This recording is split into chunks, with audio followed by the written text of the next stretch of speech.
Hello guys, welcome to my channel RS function. आज मैं आपके साथ रिडेम्पशन ऑफ लव का नेक्स्ट पार्ट एक्सप्लेन करने वाली हूँ। पर गाइस, आप सब लोग चाहते हैं कि मैं इस पार्ट को रेगुलर अपडेट करूँ, क्योंकि मेरी मजबूरी है। मैं इसलिए रोज़ अपडेट नहीं कर पा रही हूँ गाइस, क्योंकि सिर्फ वो बहुत ही कम लोगों को बताया कि मुझे 1 महीने पहले टाइफाइड हुआ था। मैं उसका ट्रीटमेंट भी लिया था। मुझे एक हफ्ते के बाद सही भी हो गई, मैं नॉर्मल हो गई थी। फिर उसके बाद से मुझे अपने हाथ पैर दोनों ना, क्या बोलते हैं, ठीक से काम ही नहीं कर पा रही। मैं ना उठ पा रही हूँ बैठकर, ना ज़्यादा चल पा रही हूँ। मुझे चलने में भी तकलीफ होने लगी है। अब इतने दिन बीत गए, अभी तक मुझे ठीक नहीं हुआ। अब तो हद ही हो गई है, हाथ भी दर्द करने लगा।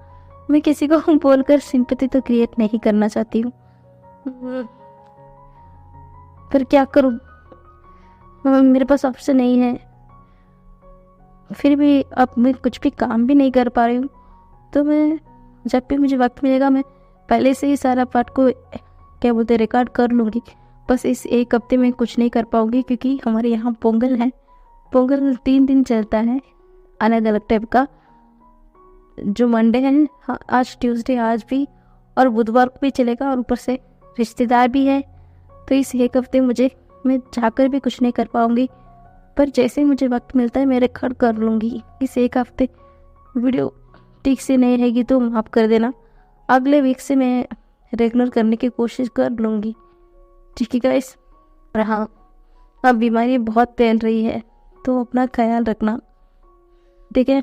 गर्म पानी पीना, ज़्यादातर खाना पीना, जो इम्यूनिटी पावर ज़्यादा होता है ना, उस तरह का फूड लेना, क्योंकि मेरा इम्यूनिटी पावर बहुत लो है, इसलिए आज तक मैं ठीक भी नहीं हो पा रही हूँ। और ऊपर से जो वायरस है, टाइफाइड की वजह से मेरे ऊपर जो वायरस फीवर हुआ है, वो वायरस ना 3 महीने तक हमारी बॉडी में रहता है। उसकी असर की वजह से उसका साइड इफ़ेक्ट ही मुझे हो रहा है। तो प्लीज़ सब लोग अपना ख्याल रखना।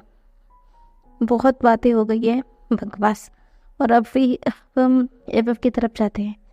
हंगन जुन ने फाइनली विभूषण को, जो एग्जिस्टर गार्ड की तलवार से स्टेप कर दिया था, और उसके चलते विभूषण की पूरी बॉडी हवा में गल गई थी, वो गायब हो गया था। पर जो हंगन जुन है वो टूटकर बिखर चुके थे, और ऊपर से हिंग एनर्जी अपना कंट्रोल खो चुका है, और वो पूरा हेवन को बर्बाद कर दिया था, लगभग बर्बाद कर दिया था। तभी सब लोग और भी ज़्यादा डर जाते हैं, क्योंकि सब लोग समझ नहीं पा रहे थे, क्योंकि विभूषण को उन्होंने मार दिया, और वो भी ऐसा वैसा स्वार्थ से नहीं, एक सिस्टर गॉड के स्वार्थ से। तो वो एनर्जी को भी मर जाना चाहिए था, तो वो कैसे हवा में लटक रहा है। और ऊपर से हंगुन होश में आते हैं, और हेवन की सारी कंडीशन सब कुछ देखकर एंसिस्टर गार्ड को समन करते हैं। एंसिस्टर गार्ड भी अब गुस्से में आ चुके थे। तभी सारे एंडर और हंगुन सब लोग ना घुटनों पर बैठ के बोलते हैं, गार्ड कुछ कीजिए, कुछ कीजिए, ये हम इसे रोक नहीं पाएंगे, कुछ कीजिए। तभी एंसिस्टर गार्ड बोलते हैं, क्यों, मैं क्यों रुकूं, इतना कुछ चल रहा था तब तो आप लोग मुझे नहीं बुलाया था, और आप क्यों मुझे बुला रहे हैं। तभी उनमें से एक एंडर बोलते हैं, गार्ड ये एक ईविल पावर है, ईविल पावर है। देखो देखो, आज तक हम सब लोग ने सिर्फ प्योर वाइट एनर्जी का यूज़ किया है गार्ड। आप देखिए ये कैसा ईविल पावर यूज़ कर रहा है, और लोगों की नेगेटिविटी को ले रहा है। ये कोई अच्छी पावर नहीं हो सकता, ये सच में एक कोई डेमोनिश है, और ईविल पावर है। तो इंसिस्टर गार्ड ना जोर जोर से हंसते हैं, बोलते हैं, अच्छा, जो तुमने तय कर लिया कि ये ईविल है ना। सिस्टर गार्ड की आवाज़ सुनकर ना सब लोग एकदम शांत हो जाते हैं। तभी एंसिस्टर गार्ड आगे बोलते, अच्छा, तो तुम लोगों ने ये तय कर दिया कि ये ईविल पावर है ना। तो हटाओ ना ईविल पावर को, मुझे क्यों बुला रहे हैं। तभी हंगुन बोलते हैं, गार्ड आपका मतलब क्या है, मतलब क्या है। तभी इंसिस्टर गार्ड बोलते हैं, तुम तो मुझसे बातें ही मत करो, मैंने कहा गलत फैसला मत करना, गलत फैसला मत लेना, सब कुछ बर्बाद हो गया। पर तुमने मेरा चेतावनी का इतना ज़्यादा सीरियसली नहीं लिया और तुमने वही गलती की। अब देखो सब कुछ बर्बाद हो गया। अब से फिर से नया चीज़ का निर्माण होगा और अब इस दूरी की वजह सिर्फ तुम हो और तुम सब लोग हो, और मैं कुछ भी नहीं कर सकता, कुछ भी नहीं। तभी सब लोग ना एकदम शांत हो जाते हैं। चेंग ना कुछ भी ना समझते हुए डम्फोंडुटली देख रही थी। तभी हिस्सेजर बोलते, तुम लोगों ने जो कुछ भी किया उसका सजा तुम लोगों को मिलेगी। तो यंग एनर्जी ना एकदम से वहाँ पर हाजिर हो जाती है। वो ना हंसती है, टूटी हुई स्मेल करते हुए बोलती, सिस्टर गार्ड आ गए आप, सच में आ गए। आप भी सिर्फ तमाशा देखते रहे। एक प्योर सोल को सब लोग ने इतना ज़्यादा हेटफुल नज़र से देखा, ने हार्म किया, अभी उसे इस दुनिया से ही निकल दिया, पर आप देखते रहे, कुछ नहीं किया। सच में सब लोग मतलबी हो, सब लोग मतलबी। ठीक है, आप सबने अपना काम कर दिया ना, अब मेरी बारी है। अब मैं जो चाहे मैं करूँगा और इसमें कोई भी दखल नहीं देगा। आप भी नहीं। इंसिस्टर करना एकदम चुप हो जाते हैं।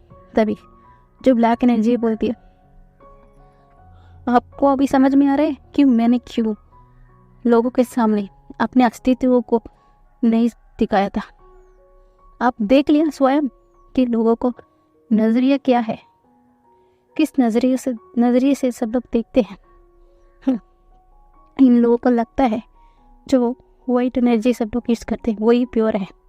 पर एक बात बोलिए सिस्टर का, यहाँ पर इतने लोग हैं, ये लोग भी यंग एनर्जी को यूज करते हैं ना, पर इनके मन में कितना मेल भरा हुआ है, कितनी गंदगी है, तो ये लोग खुद को कैसे पवित्र और प्योर बोल सकते हैं। और रही बात मेरी मास्टर की, जो ये एनर्जी उनकी है, उनके मन में तो इतनी से भी गलती नहीं थी ना, जो इतना ज़्यादा प्योर है, सबके बारे में सोचते हैं, तो उनके साथ इतनी बड़ा नाइंसाफी क्यों की? क्योंकि उन्होंने इस ब्लैक कलर का एनर्जी का यूज़ किया। मुझे एक बात समझ में ही नहीं आती है कि वाइट और ब्लैक ऐसा होता क्यों है कि वाइट एनर्जी प्योर होती है, ब्लैक एनर्जी बुरा। ऐसा नहीं होता है। जो भी एनर्जी होती है वो ये निर्णय करता है कि उसे इस्तेमाल करने वाला कौन है। जो इस्तेमाल करने वाला उसे सही तरीके से यूज़ करता है तो वो सही के लिए ही यूज़ होगा। अगर वो गलत इरादे से उसे इस्तेमाल करता है तो वो गलत काम के लिए ही फ़ायदा होगा ना। पर मेरे मास्टर तो किसी गलत काम के लिए उसे यूज़ नहीं किया। वो तो जानते ही नहीं थे कि ये उनका एनर्जी है। मैंने खाली उन्हें बताया था ये इस एनर्जी का वो मास्टर है। आपको पता है वो तो प्योर सोल थे। ये लोग कितना घटिया लोग हैं। और अब मैंने तय कर दिया, अब मैं इस पूरा हेवन को बर्बाद कर दूंगा, पूरा हेवन को बर्बाद कर दूंगा। आप समझ गए? अभी बुलाना मुझे कि मैं, और आपने कहा ना मैं और यंग एनर्जी मिलकर नया चीज़ों का निर्माण करें, पर आज के बाद मैं और यंग एनर्जी कभी भी एक साथ नहीं जुड़ेंगे। अगर ओ हाँ, भले ही उसका मास्टर अनवंडन था, पर यंग एनर्जी अभी भी अनवंडन के अंदर ही था। फिर भी उसने ऐसा होने दिया तो मैं उस यंग एनर्जी के साथ मिलकर क्यों करूं? आज के बाद मैं इन हेवन को नहीं छोड़ूंगा, मैं इस पूरा हेवन को बर्बाद कर दूंगा। कोई किसी को भी नहीं छोड़ूंगा। मेरे मास्टर को चोट पहुंचाइए ना ये लोग, ठीक है? अगर हाँ, मैं ये कैसे भूल गया, आप इंसिस्टर गार्ड हैं, अभी सबका रचना करते हैं ना। मेरा भी अभी आप ही निर्माण किया है। हाँ, भले ही मेरा मास्टर है पर मेरा भी निर्माण आपने किया है ना, तो ठीक है। तो मैं अपना मास्टर का बेगुनाही के सबूत तो मुझे देना चाहिए है ना। मेरा मास्टर कितना अच्छा है या बुरा, ऐसा बोलकर इंग एनर्जी ना एकदम से एक क्या बोलते हैं, एक लाइट जैसा कुछ सबके सामने प्रकट करती है। वहाँ पर विंग का यानी कि वेवोशन का बचपन से लेकर यहाँ से इमोर्टल वर्ल्ड की यानी कि इमॉर्टल बनने तक की और यहाँ पर हेवन आने तक की पूरे सफ़र दिखाया गया था। जो कुछ भी इन एनर्जी ने देखा था, इसे देखने के बाद तो सब लोग फ्रीज हो गए थे, क्योंकि उन्हें दिख रहा है कि ये इंसान कितना मासूम है और लड़का कितना सफ़र करके यहाँ तक पहुँचा। और इन लोगों ने, उसके मन में तो लालसा नहीं था, लालसा ही नहीं था, वो तो एक प्योर सोल था। उसके साथ ऐसा कैसे कर दिया, और अब ये लोग कैसे मुंह दिखाएंगे सब, इसलिए सबकी सर एकदम नीचे झुकी हुई थी। तभी यिंग एनर्जी बोलती है, देख लिया, मैंने अपनी मास्टर का बेवकूफ नहीं किया, सबूत दे दिया। और रही बात मेरी मास्टर ये ब्लैक एनर्जी क्यों यूज़ करते हैं, इसका जवाब ये एंसेस्टर गार्ड देंगे, ना कि मैं। और मैं नहीं छोड़ूंगा, मैं बर्बाद कर दूंगा। ऐसे बोलकर वो यिंग एनर्जी इधर उधर सबको फेंक रहा था। तभी एंसेस्टर गार्ड बोलते हैं, शांत हो जाओ, शांत हो जाओ। तुम्हें क्या लगता है तुम्हारा मास्टर मर गए हैं? नहीं, तुम्हारा मास्टर अभी भी जिंदा है। तो यिंग एनर्जी एकदम शांत हो जाती है। वो एकदम टूटी हुई बातों में बोलती है, क्या सच में मेरे मास्टर जिंदा है? तभी एंसेस्टर बोलते हैं, हाँ, भले ही ये लोग ने मेरा स्वर्ण का यूज़ किया है, पर मेरा स्वर्ण कभी भी एक प्योर सन को जो बेगुनाह हो उसे नहीं मारता। हाँ, उसका असर होता है, पर उसका मृत्यु कभी नहीं होता। वो अभी भी जिंदा है, उसका अभी भी सोल यहाँ पर है। ऐसा बोलते हैं और कुछ चुटकी जैसा बजाते हैं। वहाँ पर एक सोल जैसा कुछ एक गोले में था, यानी कि पूरा एक वाइट एनर्जी के अंदर एक सोल। तभी वो एनर्जी के लेकर ना एंसेस्टर गार्ड यिंग एनर्जी के पास देते हैं और बोलते हैं कि देखो, ये तुम्हारे मास्टर हैं, पर इन्हें रिक्रिएट होने में पता नहीं कितने साल लगेंगे। और वही इसी चेहरे, इसी गुण के साथ जैसे तुम अपने मास्टर को चाहते हो, उसी तरीके से वापस आएंगे तुम्हारे मास्टर। ऐसा बोलते हैं। तभी इन एनर्जी ने जोर जोर से हंसते, मेरे मास्टर जिंदा है। हाँ, ठीक है, आप चाहते हैं ना मैं इस हेवन को छोड़ दूँ, ह्यूमन वर्ल्ड को छोड़ दूँ, सबको बख्श दूँ, सबको अपनी लाइफ में ज़िंदगी में आसानी से रहने दूँ? तभी इंस्टीट्यूट बोलते हैं, तो ठीक है, अगर यही बात है तो मैं भी एक वचन देता हूँ। मैं नहीं चाहता कि ये हांगुन जुन मेरी मास्टर के करीब भी आए। वो मैं नहीं चाहता कि हांगुन जुन की नज़र तक मेरे मास्टर पर पड़े। ये सब कुछ उन्हीं की वजह से हुआ। ये खुद को वो मून डीटी कहते हैं, हेवन का मास्टर कहते हैं, पर इन्होंने गलत किया और इनकी शक्ल तक मैं अपने मास्टर के ऊपर नहीं पड़ने दूंगा। मैं चाहता हूँ कि मेरे मास्टर के दिल और दिमाग में कभी भी मून डीटी का शक्ल या मेमोरीज कभी भी नहीं आए। उन्हें सिर्फ इतना ही पता चलना चाहिए कि मैं उनका सेवक हूँ और वो मेरी मास्टर। और कोई भी बात नहीं कभी भी पता नहीं चलना चाहिए। आज से भले ही मैं इस हेवन को छोड़ रहा हूँ, पर मेरे लिए ये मेरा दुश्मन हो। और हाँ, तुम लोगों ने क्या कहा, मेरे मास्टर इविल पावर यूज़ करते हैं ना, डेमोनिक है, तो आज से मेरा मास्टर इस डेमन वर्ल्ड पे राज करेंगे। तुमसे अच्छा है जो प्राणी है, वो लोग तो अच्छे होते हैं ना, उन्हें ना मैं जान दूंगा, उनके साथ रहूँगा मैं। और आज से मैं एक नया चीज़ों का निर्माण करूँगा और वहाँ पर सिर्फ डेमॉन्स रहेंगे। और डेमॉन्स और हेवन दोनों एक दूसरे के कट्टर दुश्मन होंगे। और हम हमारे दुनिया से कभी भी इस हेवन के आसपास भी नहीं मंडराएंगे। और हाँ, और अब भी कान खोल कर सुन लेना, और अब भी कभी भी हमारे वर्ल्ड पर मत आना। ऐसा बोलकर एकदम से उस सोल को लेकर जो यिंग एनर्जी है एकदम से गायब हो जाती है। और एंसेस्टर अपने आंखों को बंद कर लेते हैं। तभी सारे एल्डर्स डरते हुए पूछते, मास्टर इसका मतलब ये एनर्जी। तभी ट्विन सिस्टर वरना गुस्से में तब की तरफ देखते हैं, बोलते हैं हाँ, जैसा यिंग यांग एनर्जी तो है और यही यिंग एनर्जी है जो तुम लोग डेमोनिक बोलते थे। और हाँ, अब कोई एक बार सब कुछ तुम लोगों की वजह से सब कुछ बर्बाद हो गया। मैंने कितनी मुश्किल से सब कुछ सही किया था, पर तुम लोगों की गलती की वजह से अब सब कुछ बिगाड़ गया, सब कुछ बिगड़ गया। अब यांग एनर्जी और यिंग एनर्जी कभी भी एक साथ नहीं रह पाएंगे। इसके चलते और इसके चलते ही ह्यूमन वर्ल्ड में असर पड़ेगा। तुम लोगों को कोई फर्क नहीं पड़ता, दोनों एक साथ होने की वजह से सब कुछ स्टेबल है। अगर एक ज़्यादा मात्रा में कुछ हलचल किया, सबको इसका फर्क पड़ेगा। आज तुम लोगों की गलती की वजह से अब सब कुछ बर्बाद हो गया। अब तुम दोनों दुश्मन बन चुके। और हाँ, हैरानी की बात क्या है तुम्हें पता है हंगुन जुन, तुमने खुद ही अपने ही मेट को अपने हाथों से दूर कर दिया। हंगुन जुन बड़ी बड़ी आंखों से देख रहे थे। तभी एंसिस्टर हंसते हुए बोलते, तुम और वो डेस्टिनी पार्टनर है। जैसे हिंग और यांग एक दूसरे से अलग नहीं रह सकते हैं, जैसे ही तुम दोनों एक दूसरे से जुड़े नहीं रह सकते।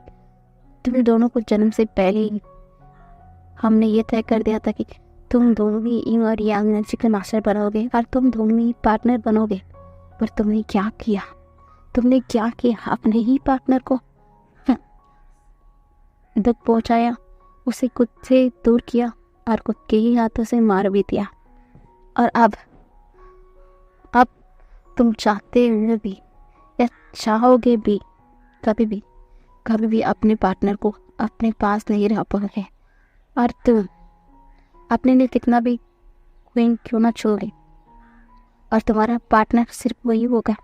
अब इस हेवन पहले की तरह नहीं रहेगा, इसमें सन्नाटा ही रहेगा, क्योंकि इस हेवन में किंग के साथ उसका क्वीन भी रहना ज़रूरी है। और तुम्हें पता है आज तक इस हेवन इतना ज़्यादा शांत रहा क्योंकि यहाँ पर कहीं ना कहीं यहाँ पर एक जगह पर यिंग एनर्जी भी थी। तुम्हें पता है ना, अब यहाँ पर यिंग एनर्जी का कुछ भी नहीं है।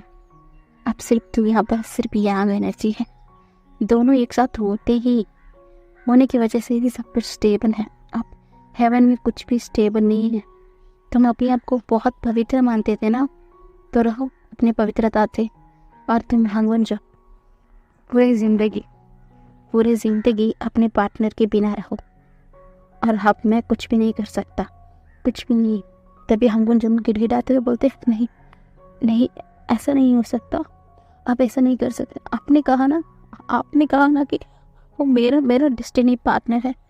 मैं आपको मेरे बारे में सब कुछ पता है ना गॉड, मैं भी उसे पसंद करता था, पर मैं इस हेवन की रूल्स और ये सारी बातों के पीछे फिस गया था।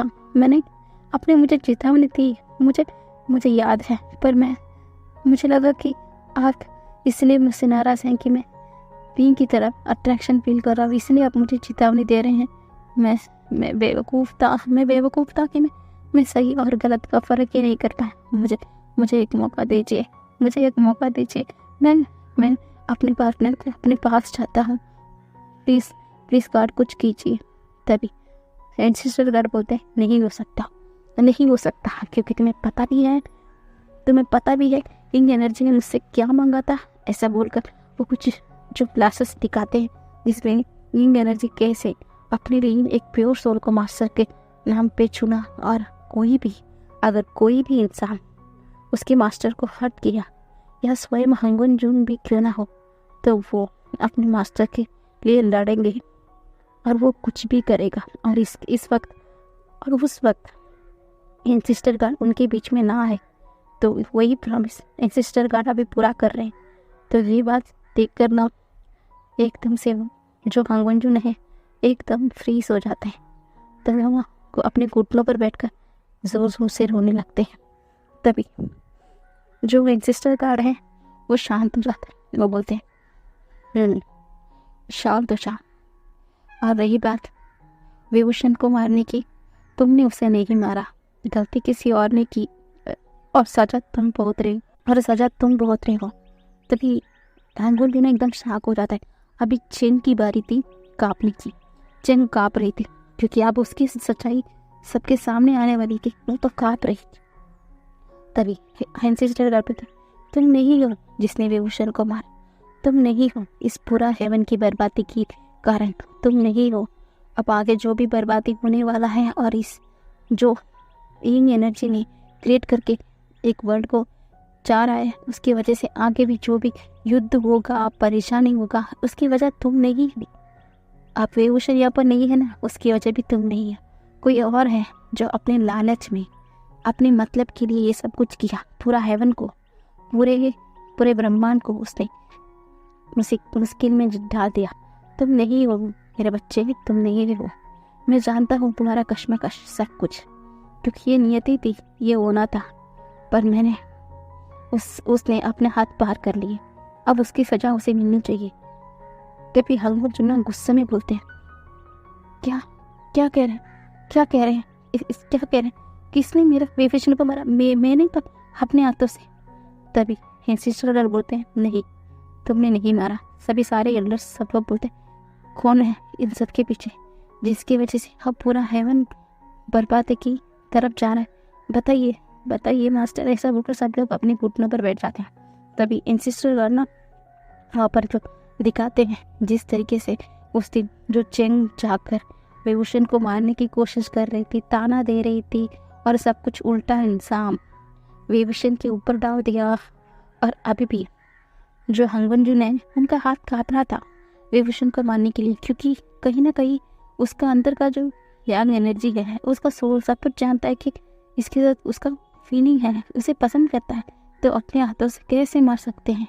वो तो फ्रीज करे हुए थे और उसका फायदा चेंग ने उठाकर उस तलवार को विभूषण के अंदर घुसाया था। तो सब लोग देखते हैं तो एकदम लोग गुस्से में और नफरत भरी आंखों से चेंग की तरफ देखते हैं, और उसके फादर के सर तो एकदम झुक जाता है, क्योंकि वही यहाँ पर सबसे बड़ा एल्डर है। तो सब लोग उसके फादर की तरफ देखते हैं।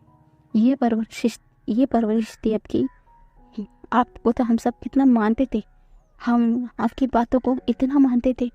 यहाँ पर हंगवंजुन सबका फैसला लेते हैं, पर पहले आपकी बात माना जाता है, क्योंकि हम बहुत बड़े एल्डर थे, पर आपकी परवरिश में इतनी गलत थी, और आपके हमें सही सीख देंगे, सही सीख आप हमें कैसे देख सकते हैं?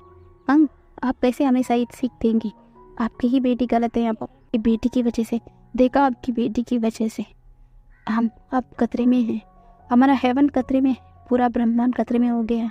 जिस एनर्जी को हमें पूछना चाहिए, जिन्हें हमें अपने पलकों पर बिठा कर रखना चाहिए, हमने आज उन्हें ही अपने हाथों से मार दिया। अब वो एनर्जी हमारे साथ कभी भी नहीं जुड़ेगी। अब ये दोनों स्टेबल नहीं होंगे तो ह्यूमंस का क्या होगा, मॉर्टल वर्ल्ड का क्या होगा? सब कुछ बर्बाद हो गया। यहाँ हेवन भी कहीं ना कहीं हम भी जानते हैं कि दोनों एनर्जी एक साथ रहने की वजह से ही हेवन किलकिला उठा था। अब देखिए हेवन पूरा मुरझा गया है, उस एनर्जी की यहाँ से जाते ही सब कुछ दबा हो गया है। अब हम क्या करें? अब बताइए, आपकी बेटी के लालच की वजह से हमारा सब कुछ खराब हो गया है। तो वो एल्डर अपना सर को नीचे झुका लेते हैं। तभी वो इतना ज़्यादा गुस्से में थे। हाँ, वो अपनी बेटी से प्यार करते हैं, फिर भी हेवन को ही सबसे ज़्यादा मानते हैं। तभी हैंसिस्टर बोलते हैं इसे वहाँ पर सोल लाइटनिंग का पनिशमेंट दिया जाता है, और इससे सारा उसका पावर्स छीना जाता है, उसके सारे पावर्स छीनो। उसके बाद 100 बिजली का लाइटनिंग उसे पड़वाओ। चेंग ना एकदम कांप जाती है। उसे तो पावर्स चाहिए था, पद चाहिए था। आप उसके पास तो सब कुछ रहने वाला, वो ना कांप रही थी, वो एकदम सबके पैर पर गिड़गिड़ा रही थी, ऐसा मत करो, पर कोई भी सुन नहीं रहा था। हैंसिस्टर तुरंत उसके सारे पावर उससे ले लेते हैं, उसे सील कर देते हैं, और उसके बाद उसके फादर उसे एक डिस्गस्टिंग लुक के साथ देखते हैं कि उसकी वजह से अब पूरा हेवन तबाह होने वाला है। अभी सब लोग ना एकदम अपना सर को झुका लेते हैं। 50 लाइटनिंग ने मेरी चेंग की वहीं पर डेथ हो जाती है, और उसके बाद उसका फादर चेंग के फादर भी अपने आप को वहीं पर ख़त्म कर देते हैं, क्योंकि वो अब यहाँ पर किस सम्मान के साथ रह सकते हैं। सब लोग की नज़र में वो, हाँ भले ही उसकी बेटी गुनहगार है, फिर भी लोग उसे ही ताना देंगे ना। इस तरीके की गुनहगार को ना सीख देने की, इतनी घटिया बेटी की जन्म देने के लिए सब लोग तो उसे ही ताना देंगे ना। वो अभी ये सब कुछ सहन नहीं कर पाएंगे, इसलिए उन्होंने भी अपना जान ले लिया था। अब पूरा हेवन एकदम घुटनों पे था सिस्टर के सामने। सब लोग कह रहे थे हमें माफ़ कीजिएगा, हमने बहुत गलत कर दिया, हम मानते हैं हमने गलत कर दिया, इसको कुछ तो उपाय होगा, प्लीज़ गॉड कुछ तो कीजिए ना, ऐसा बोलते हैं। तभी सिस्टर कर बोलते हैं क्योंकि ये नियति थी कंचन, तुम्हारे साथ ये सब कुछ होना नियति थी, और नियति को मैं बदल भी नहीं सकता। और आप उसे वापस भी आना होगा, पर तुम उसकी ज़िंदगी में इतनी आसानी से नहीं जा सकते। उसके लिए तुम्हें बहुत ज़्यादा तकलीफ़ें झेलनी होगी। तभी गुंजन अपने घुटनों में आते हैं, बोलते हाँ मैं कुछ भी तकलीफ झेल लूँगा, बोलिए। तभी जो एल्डर्स बोलते हैं हम भी कुछ भी करेंगे, ये मस्त। तभी जो एल्डर हैं बोलते हैं ये वापस आएगा, उसे 100 वर्षों के बाद वापस विभूषण आएगा, डिमांड वर्ल्ड के राजा बन के वापस तो आ जाएगा, पर तुम्हें अपने ही प्यार को किसी और के होते हुए देखना है, और उसके लिए अपने ही प्यार को किसी और के लिए अपने ही जान लेते हुए देखना है। और वापस सब कुछ सारे तकलीफ तुम झेलोगे, अपने प्यार को किसी और के होते हुए तकलीफ झेलते हुए सब कुछ देखकर तुम टूटोगे। तुम्हारा टूटना ही तुम्हारा सजा है, फिर तुम वापस से उसे पाओगे अपने एक नया रूप के साथ। तुम वापस से अपना प्यार को अपने पास पालोगे। ये सफ़र थोड़ा लंबा है, क्या तुम सहन कर पाओगे? तभी गुंजन बोलता है कितना लंबा सफ़र भी क्यों ना हो, मुझे अपना विभूषण चाहिए, तो मैं कितना लंबा सफ़र भी तय कर लूँगा, ऐसा बोलते हैं। और वहाँ पर अपना घुटनों पर से उठते हैं और बोलते हैं अब मैं इस हेवन में रह ही नहीं चाहता, यहाँ पर मेरा रहने का मन नहीं है। मैं अब अपना सारे पद से सबसे मुक्त होकर मैं एकदम ट्यूशन में जाना चाहता हूँ। जब वक्त आएगा तभी मैं आऊँगा, ऐसा बोलकर वहाँ से एकदम गुंजन गायब हो जाता है। सिस्टर गार्ड भी गायब हो जाते हैं और सारे एल्डर्स सब लोग वरीड हो जाते हैं। अब कल देखेंगे कि कल से ये कहानी कौन सा नया मोड़ लेगी।